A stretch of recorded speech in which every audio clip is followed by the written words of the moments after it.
The mass leaking of classified US military intelligence documents contained many secrets about Washington's European allies. The UK even suggested the information could put British lives at risk. Does this damage the trust between friends?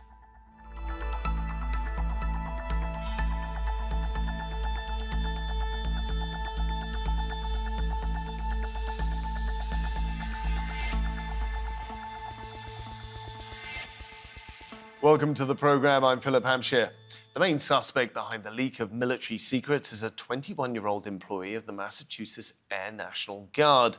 Questions are being asked about how a serviceman of a relatively low rank could have access to such a trove of damaging secrets.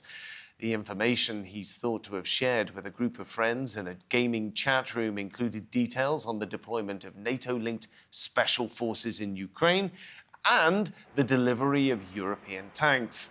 So, does Washington have some explaining to do about how well it's keeping classified data secret?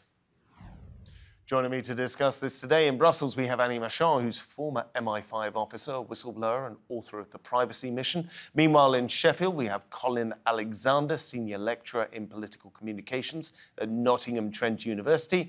And in Tel Aviv, in Israel, we have Laura Fink, a democratic strategist of Rebel and also chief executive officer of Rebel Communications. Thank you very much, everyone, for joining me. Annie, if I can start off with you. Actually, first of all, I'm going to quickly give the viewers a rundown of what happened in this situation. Jack Douglas Tajeria is 21 years old. He served with the Air National Guard base in Massachusetts. He joined the Air National Guard in 2019 and worked as a cyber transport systems journeyman. Tajeria came from a military family. His job was in network defense, and he held a classification known as top secret, sensitive compartmented information. And he then went online and, using Discord game chat servers, leaked large amounts of information to the general public and to some of his friends. So, Annie, how damaging is this for the relationships between the US and some of its allies here in Europe? I think it's interesting because this builds and builds on different eras of whistleblowing. So, for example, the problems that were caused by the Edward Snowden disclosures or by the US spying disclosed by the Edward Snowden revelations actually damaged probably far more widely what was happening, particularly the idea that Angela Merkel, then the Chancellor of Germany, said that friends do not spy on friends, but her personal mobile was being spied on. So it's interesting to see, one, that way back in the 1990s, when I was involved in a whistleblowing case with MI5, we had to go through the mainstream media. Edward Snowden could do it high-tech-wise via WikiLeaks. And now these youngsters are coming through and just putting stuff out on gaming boards and Discord and things like that. So I would say this is whistleblowing 3.0, if that's what he was intending to do. If he was just intending to brag, that's a different thing, because whistleblowing is all about the motivation as well as the ability to do it. The motivation is to try and create good social change. Colin, do you think he was a whistleblower, or do you think he was a brag artist, somebody saying, hey, mates, get a load of this, have a look at what I've found? Well, first answer is I don't know, because I haven't had time to speak to this person. I think there's perhaps a tendency to consider that because of his age. He's only sort of early 20s, and it may, perhaps people think there's some sort of youthful exuberance in all this or braggability. But ultimately, in order to receive the level of clearance that he had, he's been through all manner of checks and training courses, etc. So I don't think he was under any ill-informed terms that he knew exactly what he was doing. However, it's not clear what his motive actually was. As Annie was saying, there's usually a moral component to what a whistleblower does, and his motive for doing this isn't clear, and we might never find this out given that he's been detained already. Do you find this story then in particular slightly different or slightly stranger than previous whistleblowing episodes that we've had? He is a lot younger than other whistleblowers who tend to be either in their 30s or 40s. The kinds of information that he's leaked have been different as well. Can I just differ on that point? Yes, of course, Annie. Most whistleblowers tend to be in their whistleblowers do tend to be in their 20s. I certainly was. My partner certainly was. Edward Snowden certainly was in 2013. It's a decade ago. Wow. And Chelsea Manning, of course, most famously, was only 22 when she went public about all sorts of war crimes committed allegedly by the American state. So this is actually usually a young person's game when it comes to how you can get the information out, having the perhaps foolhardiness to try and get the information out, and also having the awareness of the tech that you need to use to get the information out. Laura, let me take this across to you. What do you think this has done to US-European relations?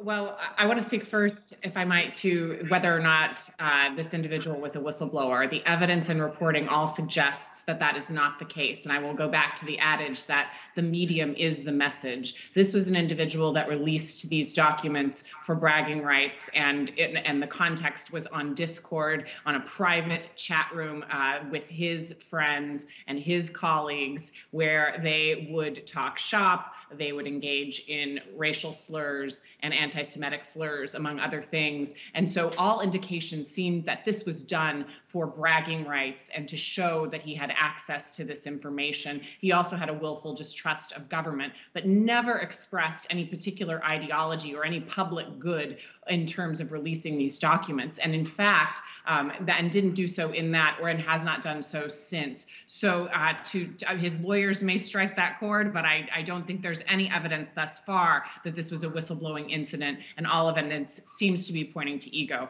In terms of the impact on US-European relations, obviously this is not something that the US wanted to happen, and it will definitely ruffle some feathers. I know there was, just being in Israel, there were some issues with some information about Israeli protests and a certain political situation they have with respect to the independence of the judiciary here. So I would imagine that our allies would not want to see us meddling. However, this is also sort of par for the course, if you will, given that these nations know that we all are listening and keeping focus on one another.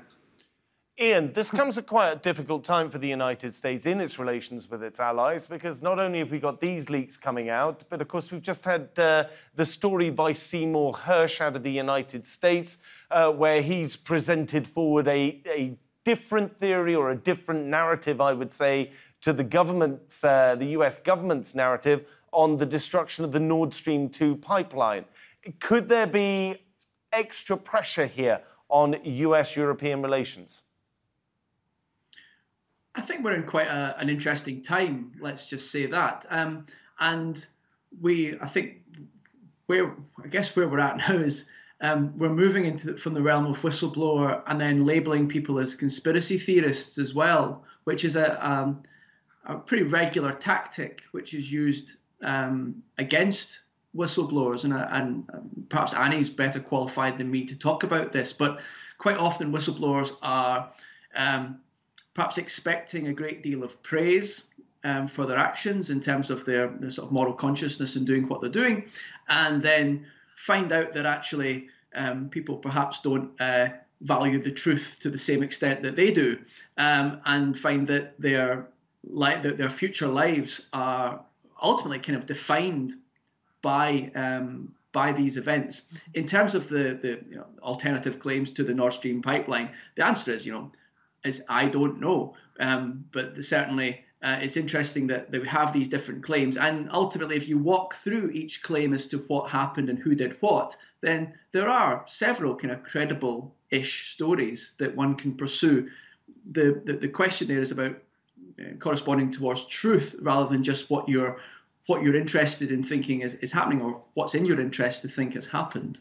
But Colin, either way, that's going to place additional pressure on the US and on its diplomatic ties with its European allies at a very difficult time. They've got the war going on in Ukraine, and they're finding it difficult to maintain a sort of single unified stance on certain objectives. Well, I mean, I may well have a rather controversial opinion on this one. I don't think that privately it does particularly change the dynamics here. To some extent, these operations have almost come to the stage where they expect leaks every so often. There is perhaps a normalization of leaking, and of course they try to shore this up. But in this era of data and sort of mass data, then certainly things do tend to come out. The leaks also don't really tell us anything which we didn't already know, or at least if we didn't know, then we could, roughly speaking, determine what the thoughts and opinions and the strategies were. So it's the fact that there is a leak which the governments might find frustrating, but this kind of detracts from the fact that there are wider moral questions around the strategy itself, but also around what our governments supposedly do in our name. Annie, do you agree with that? To a certain extent, I do, yes. What we're looking at the moment, though, is a media position where there can be deep fakes, there can be generative AIs. Whom do we trust? I mean, as soon as you start looking at this sort of stuff, it's like walking into a hall of mirrors when it comes to potential whistleblowers. So what I mentioned before was, back in the 90s, when I was involved in a case like this, it was very much you had to go to the mainstream media. Back in the noughties, you could go to WikiLeaks, and that was a high-tech publishing conduit and award-winning journalist outfit. And now it appears that this young man took some documents, apparently, allegedly, took photos of them, and has been spreading them through social media and gaming sites. So the way of spreading this information has differed. The way that he is being traduced hasn't really. Too junior to know what he's talking about. He was just doing it for bragging rights. We don't know. That might well be the case, or it might well be a way of just traducing him and ruining his reputation because he's been arrested. So this is definitely a hall of mirrors, and we need to be very aware of that potentiality when we're trying to assess the information coming out of any form of media. Laura, Colin's raised an issue here, which I think is quite significant, which is in these leaks of documentation that he put out through the Discord server, a lot of people have leapt on them and said, aha, this is top secret classified information, but we knew a lot of it already, and if we didn't know, you should have been able to guess it. There have been obviously various news websites, particularly at the political fringes, up in arms that there are 97 special forces operatives from the UK and the US and Estonia and a variety of others in Ukraine. But frankly, when you're giving them that many arms, you should have those people there training them in how to use it, shouldn't you? Well, certainly there's been a lot of opacity around the war in Ukraine, and I think in the UK and certainly in the US in terms of the details. I think one of the things that will keep Europe and US united as allies, and Canada and Israel for that matter too, is the common purpose in Ukraine and the need to shore up the forces there that are standing up against the Russian incursion. So I think that common ground and the security of Europe is a common bond that transcends these leaks. But the leaks themselves have been dismissed by most national security experts as not being so substantial, very different from the cases that we heard spoken of earlier, where it really was a broad array of U.S. secrets and strategic information. Now, methods and sources. At the beginning, when this story first broke, we didn't have all the information, and there was a widely held view that perhaps methods and sources were compromised. It seems that if they were, the damage was truly minimal. A lot of that information Russia would have already, et cetera. So it looks like in terms of calculable damage, this is really minimal. However, it does reveal that there are significant problems with access. The number of people who have top secret access to these documents is significant, especially given this was a junior level staff member who specialized in information technology. He was there to fix the computer systems. So it really has made the US and will make the US take a hard look at who has access to this information and how it is and what documents are classified. He was also with the sort of Air National Guard as well. This isn't really a sort of frontline operation. So what do you think? Do you think that anything will change with regards to the number of people who are given top secret security access? I think it will. There has been a movement for some time, an independent commission that has made recommendations where they have said that fewer documents need to be classified and we need a system. We also know that the scale of information is going to only increase. And so this work needs to be done now. President Biden has issued executive action on this. The Pentagon is working from the top down to reform this. That said, this is a challenging problem that has taken decades to create, and it will hopefully be resolved faster than that, but in a large bureaucracy, change is inherently slow. Annie, I saw you there shaking your head. Do you think that the number of people that have access to top secret security information is too high, or that it should be smaller? I think the problem, as my fellow guest has just said, is the sheer diversity of the access to this sort of secret information.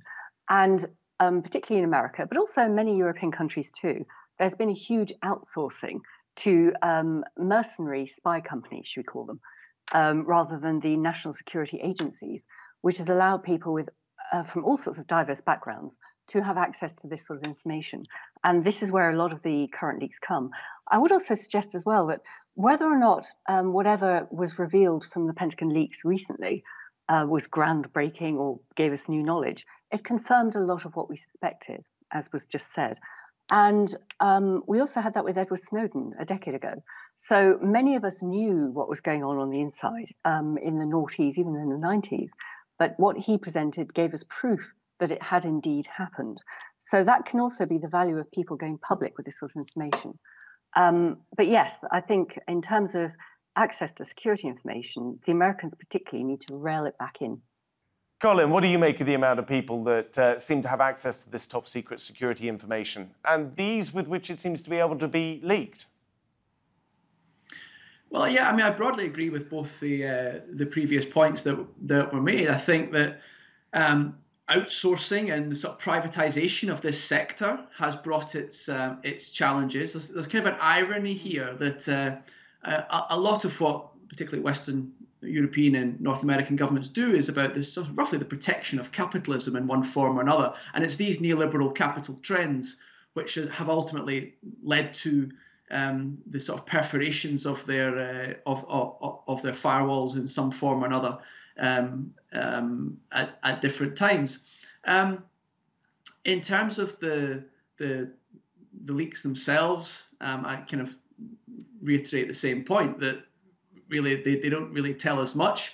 I think that there is certainly a case for well, going back to Laura's point about whether this person is actually a whistleblower at all. Well, if the person is making photocopies of documents and doing other things which we might call strategic, then certainly there's a case that they are potentially a whistleblower, and perhaps in trying to reduce their potential sentence, they are saying certain things about their naivety or their ignorance around it. At the same time, there's a counter argument there where you would say that if you did have high level access, why would you not steal more documents if this was to be your plan all along? Laura, with regards to the documents that were released, do the public, generally speaking, care? I mean, if we looked at what some of the explosive things that were said by Snowden in some of the leaks that he put out there, and then there was a small amount of rumble for maybe 12 months, maybe 18 months, and then it all died away. And the US really hasn't changed any of its practices. It still listens in routinely on certain types of communications. We just had Elon Musk last week saying when he bought Twitter, he was staggered at the level of access that certain US agencies have to even reading people's personal DMs. Well, I wouldn't use Elon Musk as the measure of global security, certainly. He owns the company, but he doesn't really have an expertise in that area. But I will say this, we did see some practices change after Edward Snowden. We have seen the US Congress work on the Patriot Act and on reforming that and on accessing it. And it's one of those rare issues that you see bipartisan cooperation in terms of cracking down on the American government having access to broad swaths of information that includes their own citizenry. So I think that there has been some market change there. And I hope that, and I think it's a little bit of a yawn when you talk about this issue of in particular, because there are over 1 million people that have access to top secret status and to these documents. But talking about levels of classification and volumes of paper and what's a secret and how secret is it is not something I think that the general public wants to parse through. But it is a strategic imperative very clearly for the top brass at the Pentagon. And we will see as they make changes, if they decide to make those changes public. I think they also need to be a little more transparent about what they're doing to reinstill confidence both in our allies and at home. Annie, Laura's given a US perspective there. From your experience, what is the UK and the European perspective? Do the public actually care about these kinds of leaks when they come out? Increasingly, yes. Certainly when the Edward Snowden stuff came out in 2013, I remember, and I also attended with many other whistleblowers, American whistleblowers actually, giving evidence at the European Parliament to the Human Rights Committee about how dangerous such panoptic surveillance can be to democracy. And that did have an effect, and it led to the General Data Protection Regulations, GDPR, which has been seen as a standard around the world, whether or not it's going to be adopted anywhere else. Now, of course, post-Brexit with the UK, we have a situation where they're bringing in some very invidious proposed laws, including the Online Safety Bill, which is going to strip away all our freedoms online, our privacy online, the new National Security Bill, which is going to penalise whistleblowers and journalists for up to 14 years in prison for disclosing classified information, both, and also a new Bill of Rights. So it's a dark triad of different laws that are being proposed and pushed through the UK Parliament this year that is particularly worrying. I would also just suggest that because the UK is one of the founding members of the Five Eyes network, which is Canada, US, New Zealand, Australia, and the UK, it means that if these laws go through in the UK, which can crack pretty much any device, stop end-to-end encryption, blah, blah, blah, then we might be in a situation where the Five Eyes have access to this sort of information via the UK network. And that's going to be definitely challenging because it would subvert the legal process of the other Five Eyes democracies. So there's a big package of different subjects to unpack here. Given the seriousness and the level of what you've been talking about there, why do you think that it doesn't have greater sort of salience with the British public? Why isn't the British public, if they were the French public and this was coming out, you might imagine them out on the street rioting and protesting, whereas in the UK, it doesn't seem to come up very much in the newspapers. If it does, people are labelled conspiracy theorists for even trying to bring it up and say, hey, perhaps you really shouldn't be doing that. I don't want my emails being read like they're a postcard. Yeah, well, quite. Most people don't understand tech. This is the key problem. And this is one of the things I work with the World Ethical Data Forum to try and spread the word with all sorts of globally recognized speakers. This is why I wrote a book last year called The Privacy Mission, in order to help people to understand the issues that we're up against. And also just to say, we're not helpless. We do have these tools online to protect ourselves, our families, our communities, our societies, and our democracies, if we choose to use them. But people, most of the time, just think, well, it's easier just to log into Facebook. People need to get more savvy about this. They need to get teched up. And I think this is the key route to preserving our way of life and our democracies. Colin, what do you think about how whistleblowers are typically treated after these kinds of episodes? Well, I just wanted to say on Annie's point there that there's a psychological element to here where you can use the language of addiction. People are very much addicted to their phones, addicted to their socialization happening through tech devices, and are prepared to look the other way in terms of where they see algorithms following them around. They tend to find a sort of justificatory argument to say that everything is okay, even when evidence sort of smacks them in the face, like when Snowden releases stuff, or when even the sort of Netflix documentaries about the role of Facebook in people's lives. And do you think that, what do you think is going to happen to Mr Tajeria after this episode? Often whistleblowers don't have particularly happy transitions immediately after leaking their information.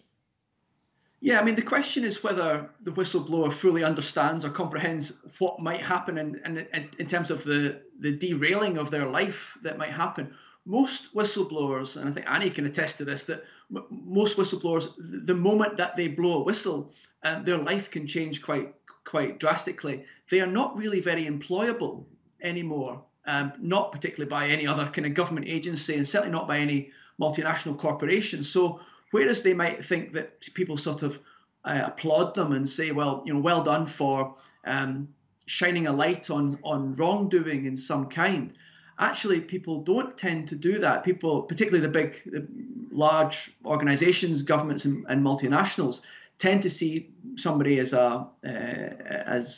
being of contestable character in some kind. Annie, Colin, Laura, thank you very much, all three of you, for joining me. I'm afraid that's all we have time for today. Remember, you can see more discussion and debate on our YouTube channel if you head on over to YouTube and search for Roundtable TRT World. But for now, from me here and all of the team, thank you for watching.